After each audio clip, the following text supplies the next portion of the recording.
దేవుని కుమారులారా, దేవుని కుమార్తెలారా, యేసుక్రీస్తు ప్రత్యక్షింపు నామములో మీ అందరికీ వందనాలు. అలాగే దేవునికి స్తోత్రాలు.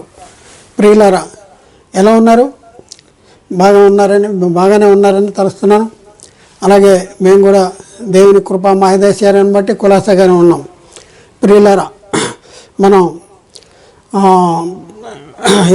యేసుక్రీస్తు మరి ధర్మశాస్త్రం వలన పాపం అనే చెరలో బంధించబడిన వారిని యేసుక్రీస్తు ఆ చెరను చెరగా కొనిపోయి మనుషులకు ఈవులు అనుగ్రహించాడు అనే అంశంలో కొన్ని సంగతులను మనం నేర్చుకుంటాం. మరికొన్ని ఈవుల గురించి మనం నేర్చుకోవడానికి ప్రయత్నం చేద్దాం.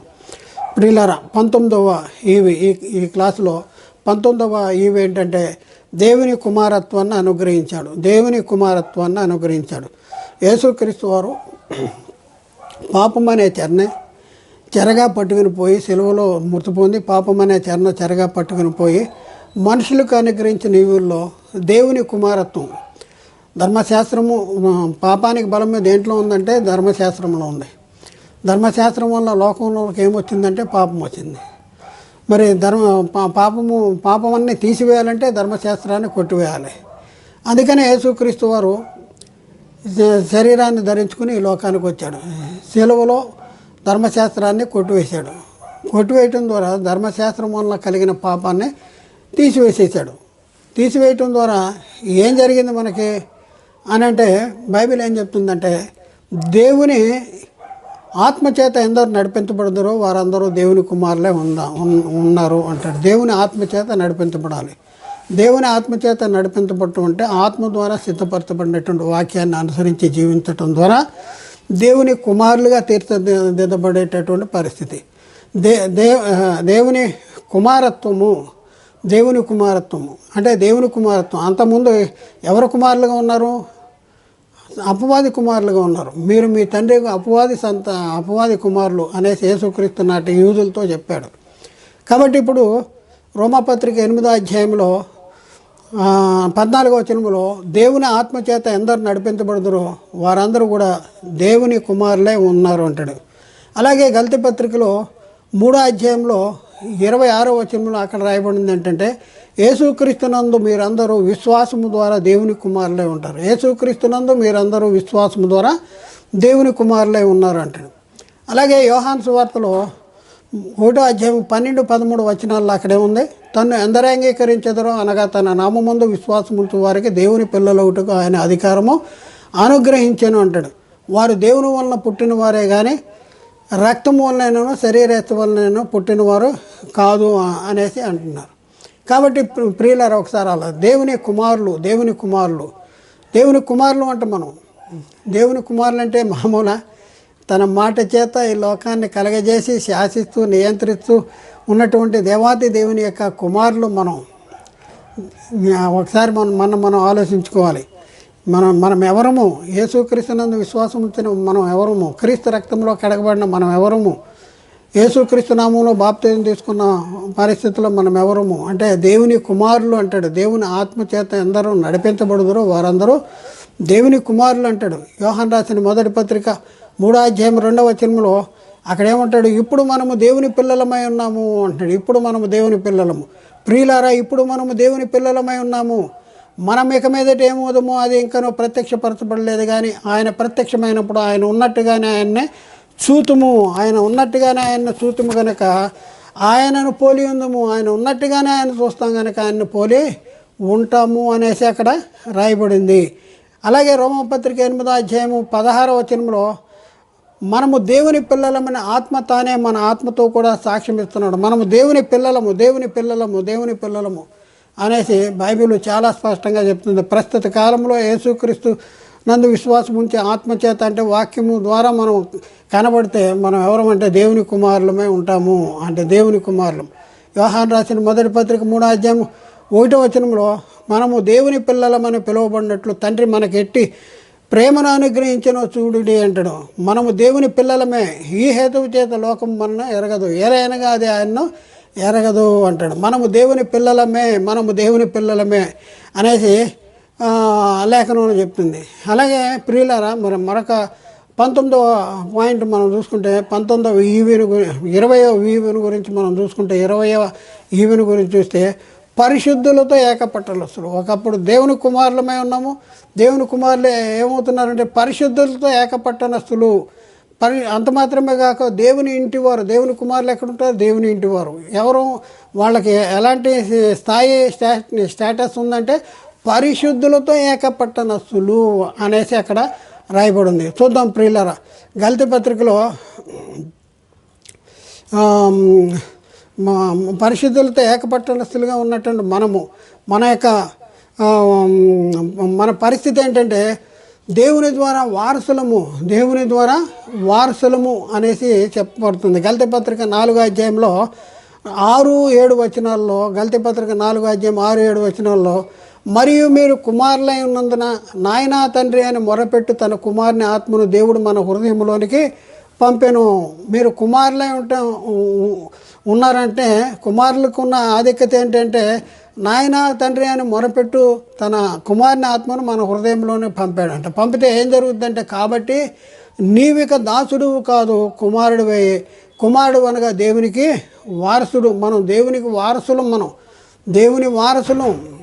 దేవునికి వారసులు ఉంటాం. దేవునికి వారసులు అంటే సామాన్యమా? దేవునికి వారసులం అంటే మనం ఈ లోక సంబంధంగా ఒక వ్యక్తి నేను పలానా వ్యక్తికి నేను వారసుడిని అని అంటే, ఒక గొప్పవాడి వారసుడు అంటే, అబ్బా నాకున్న ఆస్తి ఇది, మా తండ్రి పలానా ఇది, మా తండ్రికి నేను వారసుడిని అంటే, తండ్రికి కలిగి ఉన్న సమస్తానికి నేను హక్కుదారుని, వారసుడిని అనేసి మనం ఎంత గర్వపడుతూ ఉంటామో, అలాగే మనం పరిశీలన చేస్తే ఆత్మ సంబంధంగా మనం ఆలోచిస్తే మనము దేవుని కుమారులు అంటాడు.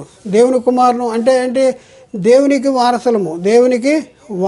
కుమారుడు అయితే వారసుడు. అలాగే రోమపత్రిక 8వ అధ్యాయంలో 16-17 వచనాల్లో, రోమపత్రిక 8వ అధ్యాయం 16-17 వచనాల్లో మనము దేవుని పిల్లలమని ఆత్మ తానే మన ఆత్మతో కూడా సాక్ష్యం ఇస్తున్నాడు. మనం దేవుని పిల్లలమని ఆత్మ తానే మన ఆత్మతో కూడా సాక్ష్యం ఇస్తున్నాడు. మనం దేవుని పిల్లలమైతే వారసులము అనగా దేవునికి వారసులము. క్రీస్తుతో కూడా మహిమ పొందుటకు ఆయనతో కూడా శ్రమపడిన ఎడల క్రీస్తు తోడి వారసులము, దేవుని వారసులము. యేసుక్రీస్తేమో దేవుని వారసుడు, మనమేమో క్రీస్తుతోడి వారసులు. ఎంత గొప్ప ధన్యత! యేసుక్రీస్తు జయించే తండ్రితో కూడా ఆయన సింహాసనం కూర్చున్నాడు. జయించుకొని నాతో కూడా నా సింహాసనం మీద కూర్చుండబెడతా అన్నాడు. దేవుని వారసులు అంటే ఎంత గొప్ప ధన్యత, ఎంత గొప్ప ఆధిక్యత ఒకసారి మనం ఆలోచించుకున్నాం. మనకు అర్థం కావట్లేదు. ఈ లోకంలో శరీర సంబంధంగా జీవిస్తున్నాం. మనం ప్రకృతి సంబంధమైనవి లేకపోతే దృశ్యమైనవి ఇవేదైనా మనకు దొరుకుతాయా అనేసి ఎదురు చూస్తున్నాం. కానీ మరి దేవుడు మనకిచ్చే అక్షయమైనది, అదృశ్యమైనది.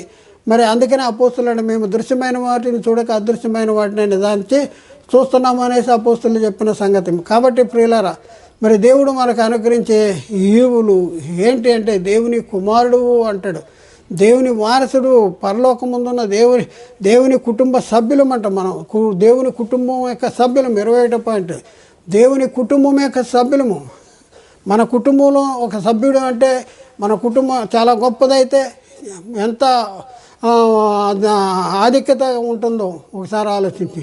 మన కుటుంబంలో ఒక సభ్యుడు మన గొప్ప ధనవంతులు లేకపోతే మరొక కుటుంబంలో గొప్ప పేదవాడైతే ఆ పేదవాడికి కలిగినటువంటి స్థితే ఆ కుటుంబంలో ఉన్న వ్యక్తికి కలిగి ఉంటాడు. అలాగే గొప్పవాడికి కుటుంబంలో ఉంటే గొప్పవాడి యొక్క హోదాని కలిగి ఉంటాడు. అయితే మనము ఎవరి కుటుంబ సభ్యులం అంటే దేవుని కుటుంబంలో సభ్యులము. ఎఫ్సి పత్రికలో మనం చూస్తే 3వ అధ్యాయం 14వ వచనంలో, ఈ హేతువు చేత పరలోకమందును భూమి మీద ఉన్న ప్రతి కుటుంబము ఏ తండ్రిని బట్టి కుటుంబం అని పిలువబడుతున్నదో అనేసి పౌలు చెప్తున్నాడు. ఈ పౌలు చెప్పిన మాటల్ని అర్థం చేసుకుంటానికి ప్రయత్నం చేయాలి. ఈ హేతువు చేత అంటాడు, పరలోకమందును భూమి మీద ఉన్న ప్రతి కుటుంబము ఏ తండ్రిని బట్టి కుటుంబం అని పిలువబడుతుందండి. అంటే దేవునికి కుటుంబం ఉంది. ఈ కుటుంబం ఎక్కడెక్కడ విస్తరించబడిందంటే 2 స్థలాల్లో విస్తరించబడింది అంటున్నాడు. ఒకటేమో పరలోకంలో దేవుని కుటుంబంలో కొంత భాగం పరలోకంలో ఉందంట, మరో కొంత భాగము భూమి మీద ఉంది. అదే చెప్తా ఉన్నాడు, పరలోకం ముందును భూమి మీదను ఉన్న ప్రతి కుటుంబము. అంటే ప్రతి కుటుంబం అంటే ఎవరి కుటుంబము? దేవుని కుటుంబం. ఎక్కడెక్కడ విస్తరించబడింది? పరలోకంలో విస్తరించబడింది, భూమి మీదని. ఈ రెండు దగ్గరలో విస్తరించబడిన దేవుని కుటుంబానికి తండ్రి ఎవరు అంటే తండ్రి అయిన దేవుడు. ప్రతి కుటుంబము ఏ తండ్రిని బట్టి కుటుంబం అని పిలువబడుతున్నదో ఆ తండ్రి ఎదుట, అంటే పరలోకంలో విస్తరించబడిన పరలోకంలో ఉన్న దేవుని కుటుంబానికి మరి తండ్రి ఒకడే. మన భూమి మీద విస్తరించబడిన దేవుని కుటుంబానికి తండ్రి ఒకడే. అక్కడ వారికి మనకి కూడా ఒకే తండ్రి ఒకే తండ్రి.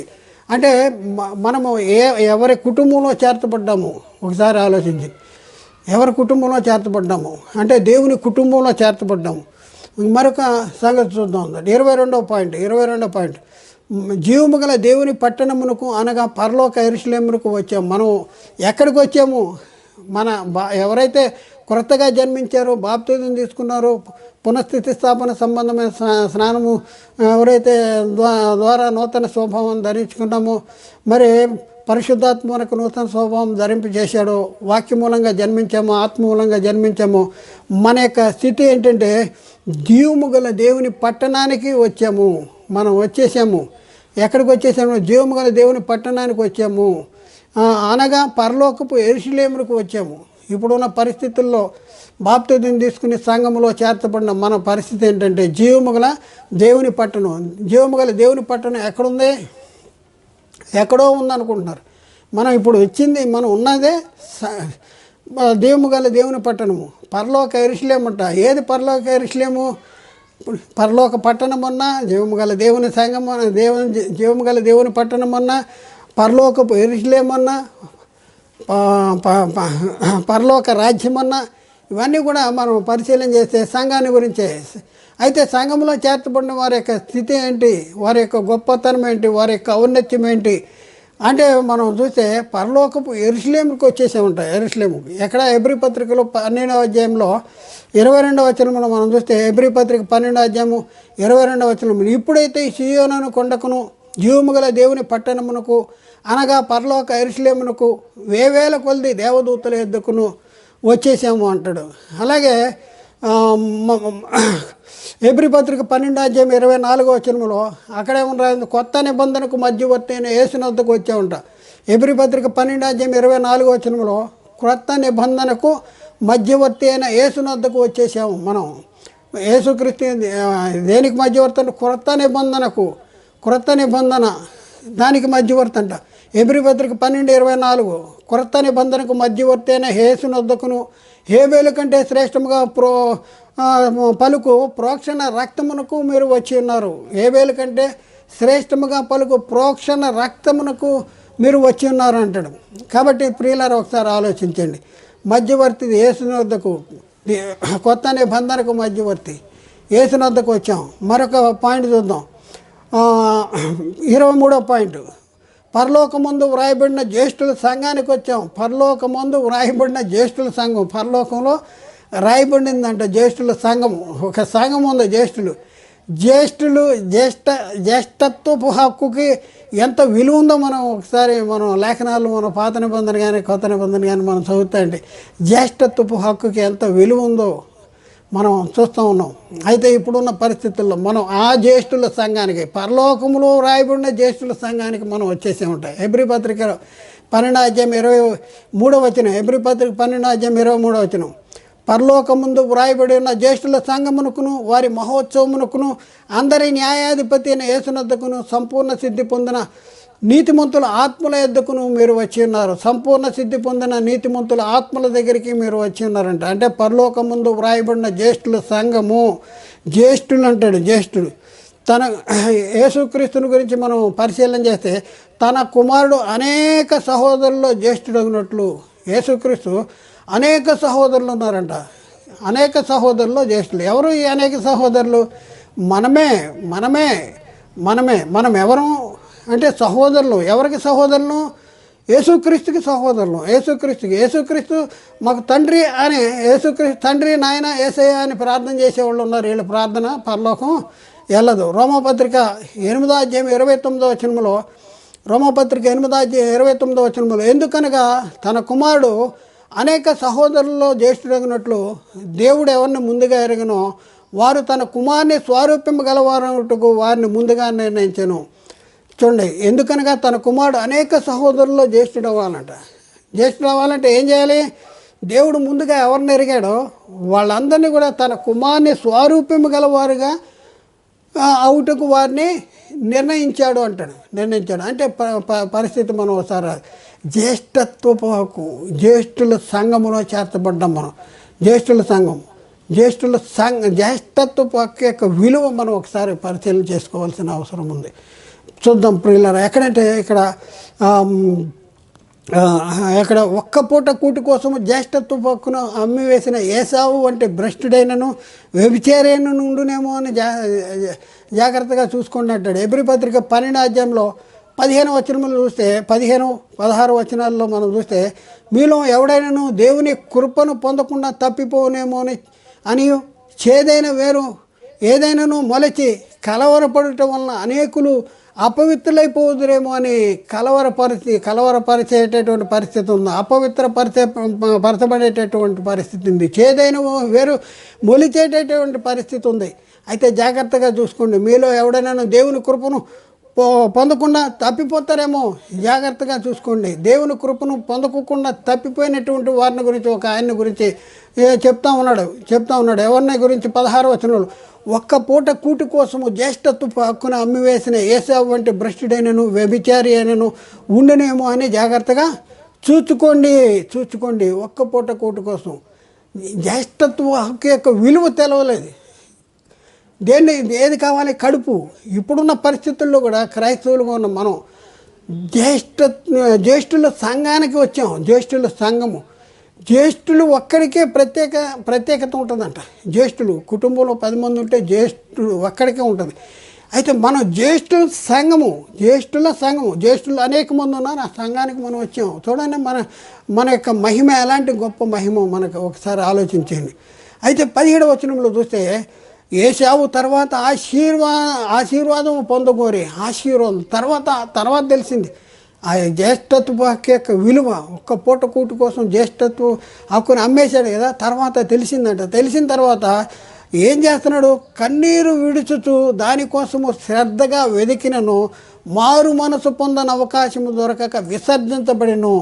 ఈరోజు కూడా చూడండి ప్రియులారా, అనేక మంది జ్యేష్ఠుల సంఘములో చేర్చబడ్డ మనము ఆ జ్యేష్ఠత్వపు హక్కు యొక్క విలువను, పరమార్థాన్ని మనం గుర్తించలేకపోవటం వలన మరియు ఏశావులాగా తర్వాత ఆశీర్వాదము పొందగోరినా కూడా మరి దాన్ని శ్రద్ధగా వెతికినా కూడా మనకి మారు మనసు పొందేటటువంటి అవకాశం దొరకదు. కాబట్టి ప్రియులారా, ఒకసారి చాలా జాగ్రత్తగా ఆలోచించండి. మనకున్న మహిమేంటి? కొత్తగా జన్మించిన వారి మహిమేంటి? క్రీస్తు సంఘంలో చేర్చబడిన వారి మహిమేంటి? మన మహిమ ఏంటో మనం తెలుసుకోవాల్సిన అవసరం ఉంది. జ్యేష్ఠుల సంఘంలో చేర్చబడినటువంటి వారమే ఈరోజు మనము పరలోక యెరూషలేముకు వచ్చిన వారమే. మనము కొత్త నిబంధనకు మధ్యవర్తి అయిన యేసు దగ్గరికి వచ్చిన వారమే మనము. చూడండి, మనకెంత మహిమ, ఆధిపత్యము, అధికారాన్ని మరి పాపమనే ధర్మశాస్త్రం వలన పాపమనే చెరగా కొనిపోవటం వలన మనకి ఎలాంటి ఈవులు అనుగ్రహించబడి ఒకసారి మనం పరిశీలన చేసుకోవాల్సిన అవసరం ఉంది. మరొక వచనాన్ని చూద్దాం. 24వ వచనము, క్రీస్తు యేసునందు మనలను ఆయనతో కూడా లేపి పరలోకమందు ఆయనతో కూడా కూర్చుండబెట్టెను.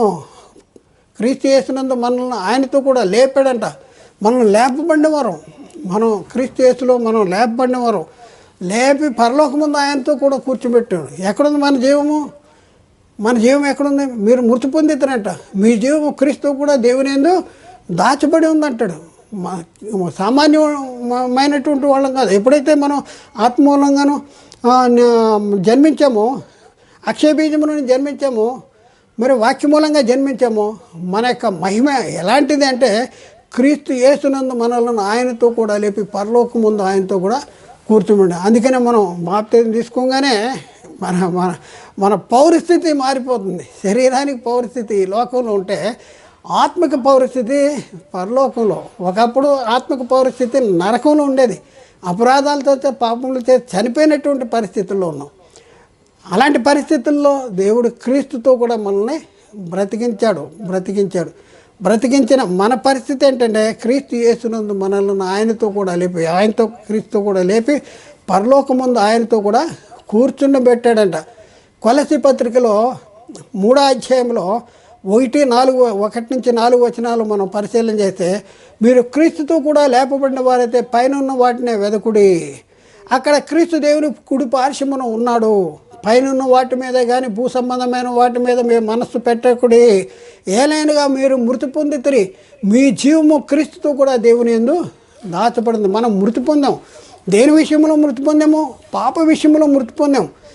ఎక్కడ మృతి పొందాం? పాప విషయంలో బాప్తిజంలో మృతి పొందాం. బాప్తిజంలో ఏం జరుగుతుంది?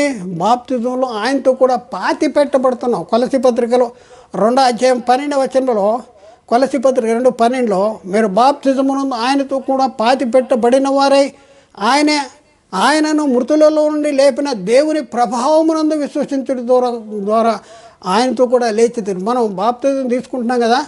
బాప్తిజం తీసుకునేది ఎవరి నామంలో తీసుకుంటున్నాం? నామంలో తీసుకుంటాం. అంటే ఎవరి మహిమను ధరించుకోవాలి? బాప్తిజంలో ఎవరిని ధరించుకోవాలి? క్రీస్తును ధరించుకోవాలి. యేసుక్రీస్తునందు బాప్తిజం పొందిన మీరందరూ క్రీస్తును ధరించుకున్నారు అనేది గలతీ పత్రిక 3వ అధ్యాయం చెప్తుంది. క్రీస్తును ధరించుకోవాలి. క్రీస్తుని ధరించుకోవాలంటే క్రీస్తు మహిమను ధరించుకోవాలి. క్రీస్తు చొక్కా లాగు కాదు ధరించుకుంటానికి, క్రీస్తు కలిగి ఉన్న మహిమ మనం ధరించుకుంటున్నాం. అంతకు మునుపు ఎవరి మహిమ? సాతాను మహిమను ధరించుకున్నాం. మనం ఏం చేస్తున్నాం? బాప్తిజం తీసుకున్నప్పుడు ప్రాచీన స్వభావము దాని క్రియలతో కూడా పరిత్యజించి నూతనపరచబడిన నవీన స్వభావము ధరించేటటువంటి పరిస్థితి. బాప్తిజం ముంచబడినప్పుడు ప్రాచీన స్వభావము దాని క్రియలతో కూడా పరిస్థితి తిరిగి లేచినప్పుడు నూతనపరచబడుతున్న నవీన స్వభావము. ఎవరి స్వభావం ఇది? క్రీస్తు స్వభావము. క్రీస్తు స్వభావము ఎప్పుడు ధరించుకుంటున్నాం? మనం పాతి పెట్టబడుతున్నాం. ఎవరితో పాతి పెట్టబడుతున్నాం? క్రీస్తుతో కూడా పాతి పెట్టబడుతున్నాం. కొలసీ పత్రిక 2:12లో మళ్ళీ చదువుదాం. మీరు బాప్తిజమునందు ఎక్కడ పాతి పెట్టబడుతున్నాం? ఎక్కడ పాతి పెట్టబడుతున్నాం? యేసుక్రీస్తు ఆయనతో కూడా పాతి పెట్టబడుతున్నాం. ఎక్కడంటే మీరు బాప్తిజమునందు ఆయనతో కూడా పాతి పెట్టబడిన వారై ఆయనను మృతులలో నుండి లేపిన దేవుని ప్రభావమునందు విశ్వసించుట ద్వారా ఆయనతో కూడా లేచితిరి. చూడండి ఎంత మహిమకు మనం వారసులము. మనము మృతి పొందుతున్నాం. దేని విషయంలో మృతి పొందుతుంటే పాప విషయంలో మృతి పొందుతున్నాం. ఇంకా మనం చూద్దాం. రోమపత్రిక 6వ అధ్యాయంలో 8-9 వచనాల్లో, మనము క్రీస్తుతో కూడా చనిపోయిన ఎడల క్రీస్తు మరణంలోనూ క్రీస్తు పునరుద్ధానంలో పాలివారం అవుతున్నాం. బాప్తిజంలో క్రీస్తు మరణంలోనూ క్రీస్తు పునరుద్ధానంలోనూ పాలివారం అవుతున్నాం. బాప్తిజంలో దాని గురించి చెప్పుకుంటూ మనము క్రీస్తుతో కూడా చనిపోయిన ఎడల మృతులలో నుండి లేచిన క్రీస్తు ఇక చనిపోడని, మరణము ఇకను ఆయన మీద ప్రభుత్వము లేదని ఎరిగి ఆయనతో కూడా జీవించుతున్నామని నమ్ముతున్నాము. చూడండి, మనం క్రీస్తు కూడా చనిపోతే, అంటే ఎక్కడ? బాప్తిజంలో చనిపోతే, తిరిగి లేచినప్పుడు నూతన జీవము గలవారంగా తిరిగి లేస్తే, పాప విషయంలో మృతులైపోతే, మరి మన పరిస్థితి ఏంటంటే తిరిగి లేచిన యేసుక్రీస్తు మీద మరణం అధికారం లేదు. క్రీస్తు మరణంలో పాలు పొందిన మన మీద కూడా మరణము అధికారం లేదు. మరణమునకు ఇక మీద ఆయన మీద ప్రభుత్వము లేదని ఎరిగి ఆయనతో కూడా జీవించుతున్నామని నమ్ముతున్నాము అంటాడు. ఆయనతో కూడా జీవించున్నామని నమ్ముతున్నాను. ఇంకా మనం 25వ పాయింట్ చూస్తే, ఏర్పరచబడిన వంశమును రాజులైన యాజక సమూహమును ఆయన అంటాడు. మనం ఎవరు? ఏర్పరచబడిన వంశము. మరొక ఏంటి ఆ ఏర్పరచబడిన వంశం అంట. వంశము ఏర్పరచబడిన ఒక వంశము. ఈ వంశం ఎక్కడికి వెళ్ళటానికి దేనికి సంబంధించింది? పరలోకానికి సంబంధించింది. పరలోకం వెళ్ళటానికి సంబంధించింది. ఏ రాజ్యంలో చేర్చబడ్డారో? పరలోక రాజ్యంలో చేర్చబడ్డారు. ఈ చేర్చబడిన వారు ఎవరు అంటే ఏర్పరచబడిన వంశము. వీళ్ళు ఎవరు అంటే రాజులైన యాజక సమూహము. ఎక్కడి నుంచి మనం పిలువబడ్డాము అంటే చీకటిలో నుంచి పిలువబడ్డాము. ఒకప్పుడు పాపములో శాపములో నాశనములో ఉండగా, మరి అపరాధముల చేత పాపముల చేత చచ్చిన వారే ఉండగా, చీకటిలో నుండి ఆశ్చర్యకరమైన తన వెలుగులోనికి పిలిచిన వాని గుణాతిశయములను ప్రచురము చేయ నిమిత్తము ఏర్పరచబడిన వంశమును రాజులైన యాజక సమూహమును అయి ఉన్నారు, పరిశుద్ధ జనమును దేవుని సొత్తైన ప్రజలనే ఉన్నారు అంటాడు. చూడండి ఎంత గంభీరమైన మాటలు మనం చూస్తే. అయితే మీరు చీకటిలో నుండి ఆశ్చర్యకరమైన తన వెలుగులోనికి మన పిలిచాడంట. ఎందుకు పిలిచాడు? పిలిచిన వాని గుణాతిశయములను ప్రచురం చేయాలి. యేసుక్రీస్తు ఎవరి గుణాతిశయాలను ప్రచురం చేశాడు? తండ్రిని కనపరిచాడు, తండ్రిని చూపించాడు, తండ్రి మాటలు చెప్పాడు, తండ్రి క్రియలు జరిగించాడు, తండ్రిని గణపరిచాడు. మరి ఇప్పుడున్న పరిస్థితుల్లో మనం చీకటిలో ఉంటే ఆశ్చర్యకరం. ఒకప్పుడు పాపంలో ఉన్నాం, అలాంటి పరిస్థితుల్లో ఉన్న మనం క్రీస్తు దగ్గరికి వచ్చాం. క్రీస్తు దగ్గరికి వచ్చి మళ్ళీ పాత క్రియలే జరిగించాలా, లేకపోతే మన మట్టుకు మనమే ఉందామా అంటే కాదు, అట్లా ఉండడానికి వీల్లేదు. ఎందుకంటే మిమ్మల్ని పిలిచిన వాని గుణాశయాలని ప్రచురించాలి. వెలిగించబడిన దీపం కుంతం కింద ఉండటానికి వీల్లేదు. అనేక వెలుగివ్వాలంట, ఆ గదంతా వెలుగివ్వాలి. ఇప్పుడున్న పరిస్థితుల్లో మనం వెలుగు సంబంధులు, వెలిగించబడిన వారు వెలుగు సంబంధులుగా ఉన్నాం. ఆశ్చర్యకరమైన తన వెలుగులోనికి మన పిలిచాడు. పిలిచిన వాని గుణాశయాలను ప్రచురము చేయాలి. చేయటం కోసం ఈ ఏర్పరచబడిన వంశము మనము. అబ్బా ఎంత గొప్ప ధన్యత! మనం ఏర్పరచబడిన వంశం, మేము ఏర్పరచబడినాం. చాలామంది ఈ లోక సంబంధంగా మేము చాలా పలానా అనే చెప్తున్నాను. మనం ఎప్పుడైతే క్రీస్తు రక్తంలో కడగబడ్డావో నీ యొక్క పరిస్థితి ఏంటంటే గొప్ప ధన్యత, ఏర్పరచబడిన వంశము. నువ్వు సామాన్యుడు కాదు, రాజులైన యాజక సమూహము. ఇంకా మనం చూస్తే దేవుని సొత్తు. నువ్వెవరి సొత్తు అంటే దేవుని సొత్తు. సాతాను నిన్ను ముట్టడానికి అధికారం లేదు. దేవుని సొత్తు అయిన ప్రజలనే ఉన్నారు. మనం ఒకప్పుడు ప్రజగా ఉండక ఇప్పుడు ప్రజ అయితేమి, ఒకప్పుడు కనికరించబడక ఇప్పుడు కనికరించబడితేమి అంటున్నాడు. కాబట్టి ప్రియులరా, మనం ఆలోచించండి. రాజులైన యాజక సమూహము, దేవుని సొత్తు అయిన ప్రజలనే ఉన్నాం. మనం సామాన్యం కాదు. ఇదంతా ఎలా వచ్చింది? పాపానికి బలమైన ధర్మశాస్త్రాన్ని కొట్టివేయటం ద్వారా, ధర్మశాస్త్రం వల్ల పాపం అనే చెరలో బంధించబడిన వారిని విడిపించటం ద్వారా, పాపం అనే చెరగా పట్టుకొని పోవటం ద్వారా మనకి గొప్ప ఆధిక్యత, ధన్యతలు ఇవన్నీ కూడా మనకి అనుగ్రహించాడు. మనం క్రీస్తు దగ్గరికి రావటం ద్వారా, వాక్యాన్ని వినటం ద్వారా, క్రీస్తుని గురించిన వాక్యాన్ని విని విశ్వసించి మారుమనసు పొంది పాప క్షమాపణ నిమిత్తం యేసుక్రీస్తు నామములో బాప్తిజం తీసుకుంటం ద్వారా మనకి ఆధిక్యతలన్నీ కూడా మనకు అనుగ్రహించబడినాయి. చూడండి ప్రియులారా, మరొక వచనం చూస్తే హెబ్రీ పత్రిక 12:24 కొత్త నిబంధనకు మధ్యవర్తి అయిన యేసునొద్దకును ఏబేలు కంటే మరి శ్రేష్టముగా పలుకు ప్రోక్షణ రక్తమునకును మీరు వచ్చి ఉన్నారు. ప్రోక్షణ రక్తానికి మీరు వచ్చి ఉన్నారు అంటాడు. కొత్త నిబంధనకు మధ్యవర్తి అయిన యేసునొద్దకు వచ్చాం. ఏబేలు కంటే మరి శ్రేష్టముగా పలుకు ప్రోక్షణ రక్తానికి మీరు వచ్చి ఉన్నారు. కాబట్టి ప్రియులరా, ఒకసారి ఆలోచించండి. ఇప్పుడున్న పరిస్థితుల్లో మనము ఎవరైతే నూతన జన్మ అనుభవాన్ని పొంది వాక్య మూలంగా జన్మించి, మరి అక్షయ బీజము ద్వారా జన్మించి యేసుక్రీస్తు దగ్గరికి వచ్చాము. యేసుక్రీస్తు దేవుని కుమారుడని మనం విశ్వసించి మనం సంఘంలో చేర్చబడ్డాము. బాప్తిజం తీసుకుని పాపాలు విడిచిపెట్టి క్రీస్తు మరణంలోనూ క్రీస్తు పునరుద్ధానంలోనూ పాలు పొంది సంఘంలో చేర్చబడ్డాము. మన యొక్క మహిమ, మన యొక్క ఆధిపత్యము, అధికారము, లేకపోతే ఇదంతా మనం పరిశీలన చేసుకుంటే ఎంత గొప్ప ధన్యులము. మనం ఒకసారి ఆలోచించండి. ఏర్పరచబడిన వంశము, రాజులైన యాజక సమూహము, దేవుని సొత్తైన ప్రజలనే ఉన్నారు అంటాడు. కాబట్టి మీరు మృతి పొందితేనే మీ జీవము క్రీస్తు కూడా దేవుని యందు దాచబడింది. మన జీవము క్రీస్తు కూడా దేవుని యందు దాచబడి ఉందంట. ఎంత గొప్ప ఆధిక్యత, ఎంత గొప్ప ధన్యత ఒకసారి ఆలోచన చేసుకోవాల్సిన అవసరం ఉంది. ప్రియులారా, ఒకసారి ఆలోచించండి. యేసుక్రీస్తు ఆయన ఆరోహణమైనప్పుడు చెరగా కొనిపోయాడు. ఆయన ఆరోహణమైనప్పుడు యేసుక్రీస్తు సెలవులో మృతి పొంది ఆయన ఆరోహణమైనప్పుడు అంట చెరగా కొనిపోయాడంట. చెరగా కొనిపోయి అనుగ్రహించిన ఈవులేంటి? చెర ఏంటి? ధర్మశాస్త్రం వల్ల కలిగిన పాపం అనే చెరన. యేసుక్రీస్తు ఈ లోకానికి వచ్చేటప్పటికల్లా ఈ లోకంలో ఉన్నవారు అందరూ కూడా చెరలో, పాపంలో, ధర్మశాస్త్రం వల్ల పాపంలో బంధించబడి ఉన్నారు. లేఖనం అందరినీ పాపంలో బంధించిందంట. విశ్వాసం వెల్లడి కాకమునుపు ఇక ముందుకు బయలుపరచబడు విశ్వాసం అవలంబింపవలసిన వారంగా ఉండగా చెరలో ఉంచబడినట్లు మనం ధర్మశాస్త్రానికి లోనైన వారమవుతున్నాం, నిర్బంధించబడినటువంటి వారంగా ఉన్నాం.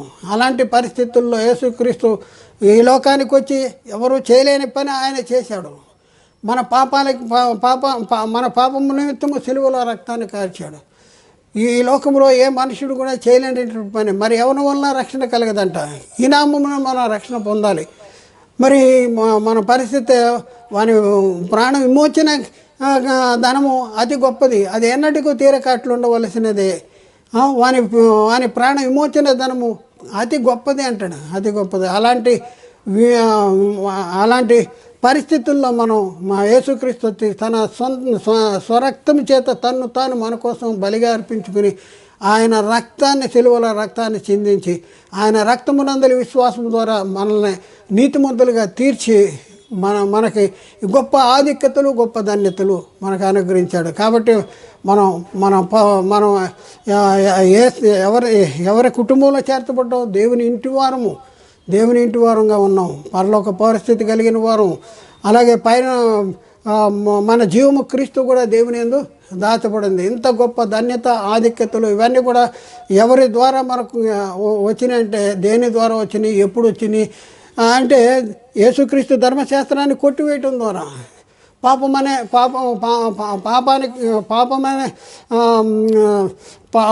ధర్మశాస్త్రం వలన పాపమనే చెరలో బంధించబడిన వారిని విడిపించడం ద్వారా, పాపానికి బలమైన ధర్మశాస్త్రాన్ని కొట్టివేయడం ద్వారా ఇవన్నీ కూడా మనం పొందుకుంటానికి గొప్ప ఆధిక్యతను లేకపోతే అవకాశాన్ని ఏర్పాటు చేయబడింది. కాబట్టి ఆలోచించేయండి, అర్థం చేసుకోండి, సత్యాన్ని గ్రహించండి. మరి దేవుడు మాట్లాడిన ప్రతి మాట ప్రతి ఒక్క హృదయంలో నీరుగట్టి ఫలం చేయనుగాక. ఆమేన్. అందరికీ వందనాలు. దేవునికి స్తోత్రం.